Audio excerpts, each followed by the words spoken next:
y bueno, nos encontramos en un evento muy especial. Una banda muy exitosa está de visita aquí en el Distrito Federal y tenemos la oportunidad de platicar con ellos. Ellos son Follow Boy. Joe, Pete, thank you very much for doing this interview. No, no problem. So the first question, what could be the most important meaning for you of this album, Infinity on High? Uh, I guess the most important meaning for me on the record is some sort of progression of yourself. I guess I don't know. I agree. I think the lyrical and musical growth that this record has obtained comparatively to our last three is massive, and I think we're all really proud of it. So I think the good news to us it shows us that we have the ability to grow somewhat. And what could be like the biggest challenge in order to do this album? I mean, after a successful, really great album from the Coke Tree. It's easy being the underdog because nobody has expectations of you. All of a sudden, you know, we're Charles Dickens. Great expectations. You know what I'm saying? Yeah. Now, talking about the past, I know that you write stories since you were a little kid. Who introduced you into the writing? I think my mother. She always inspired a literary side. You know, I don't know. I think everybody has their own kind of aspirations of what they want to be or how they want to express themselves. I'm not a very good conversationalist, one-on-one with people. Now, before Follow Boy Joe, I know that you were in another like. Yeah, we're going again. Just let you guys know, verifying security software. We're back online. All right.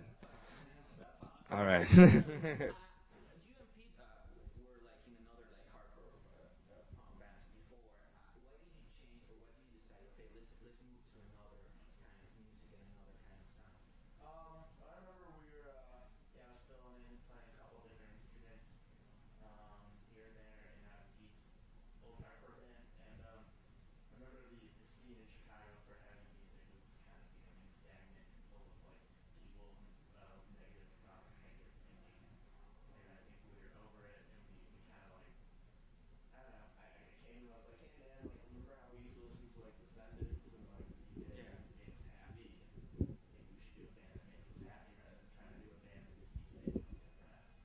And so and it didn't really. I mean, we weren't taking it seriously, which I think was part of the fun. You know, it wasn't like considered a real thing at first until like it got to the point where like Pete's old hardcore band broke up and we didn't do that anymore, and then we do the singing full time, and then we realized it wasn't a joke anymore. Cool. And then Patrick go to do an audition at the first time like a drummer, and then he became the lead singer. How do you realize, or how do you found? Oh, he had a good voice. I think it's kind of it seems to be a myth that's going around. He didn't like really audition as a drummer. When I met Patrick, I met him randomly. He just told me he can play drums, but he could also play other instruments. And then he gave me some music that he had recorded that he played guitar and sang on, and I was like, this guy can really sing. It was a crappy demo, but like you couldn't really tell. I played it for Pete. He's like, I'm not really sure. Let's go over to this dude's house and let's see what he can do. And he played like a bunch of songs that we really liked on guitar. He played like this band Saves the Day. He played one of their records all the way through and sang. And we were like, this dude is really awesome at singing. And he played some of his like original material too that he had written himself. And we were like, all right, this dude's gonna sing in our band.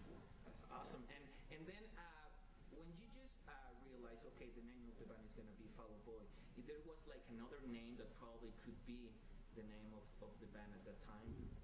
Oh, there's a bunch of bad ones. Like Boot Scoot Boogie. I think the There's a name Forget Me Not. yeah, that was a bad one. That was terrible. Long story, happy ending, short story, unhappy ending or something. Yeah. And then you did the Split EP. What could be the most important thing that you learned doing that EP that you actually use it in order to grow as a musician?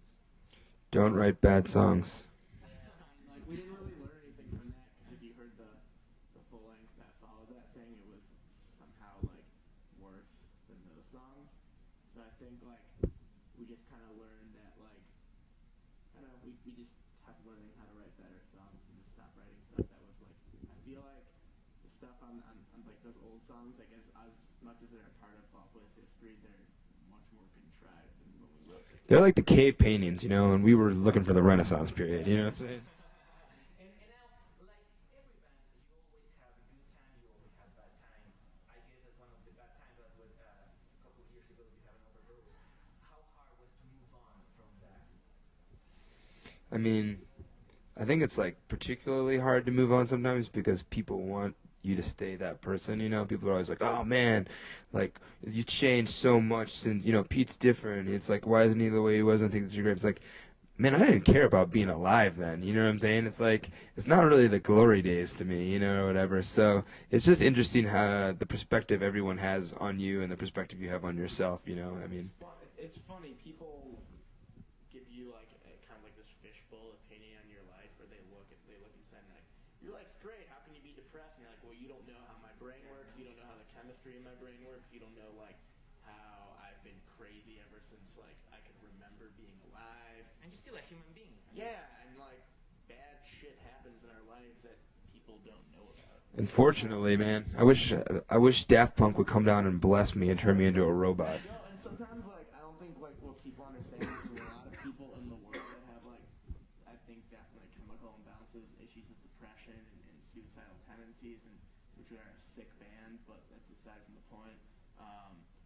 I think like sometimes people get depressed for no reason, Yeah. you know, It's really normal. and like there's people that kill themselves that seemingly didn't have a reason to kill themselves, but they were just so fucking depressed and so manic depressive and you know whatever it is that like sometimes you just kind of like shit seems bleak.